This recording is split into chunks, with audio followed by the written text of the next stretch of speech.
திருப்பாவை பாடல் 7. கீசு கீசு என்றெங்கும் ஆனைச்சாத்தான் கலந்து சினப்பேச்சரவம் கேட்டிலையோ பேய்ப்பெண்ணே. காசும் பிறப்பும் கலகலப்ப கைபேர்த்து வாச நறுங்குழல் ஆய்ச்சியர் மத்தினால் ஓசைப்படுத்த தைரரவம் கேட்டிலையோ. நாயக பெண்பிள்ளாய் நாராயணன் மூர்த்தி கேசவனை பாடவும் நீ கேட்டே கிடத்தியோ. தேசமுடையாய் திருவேலூர் எம்பாவாய். அறிவில்லாதவளே, ஆனைச்சாத்தான் என்று அழைக்கப்படும் வலியன் குருவிகள் கீச்சிடும் குரலும் அவை தங்கள் துணையுடன் பேசும் ஒலியும் உனக்கு கேட்கவில்லையா? வாசனை மிக்க கூந்தலை உடைய ஆயகுல பெண்கள் மத்து கொண்டு தயிர் கடையும் ஓசையும், அப்போது அவர்களது கழுத்தில் அணிந்துள்ள அச்சுத்தாலியும் ஆமைத்தாலியும் இணைந்து ஒலி எழுப்புவது இன்னுமா கேட்கவில்லை?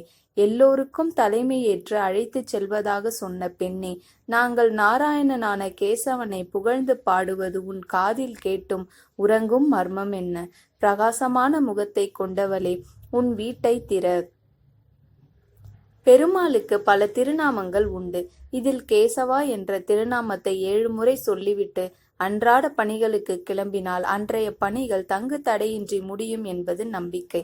கேசவன் என்ற சொல்லுக்கே தடைகளை நீக்குபவன் என்றுதான் பொருள். வாழ்வில் ஏற்படும் தடைகளையும் அது நீக்கும்.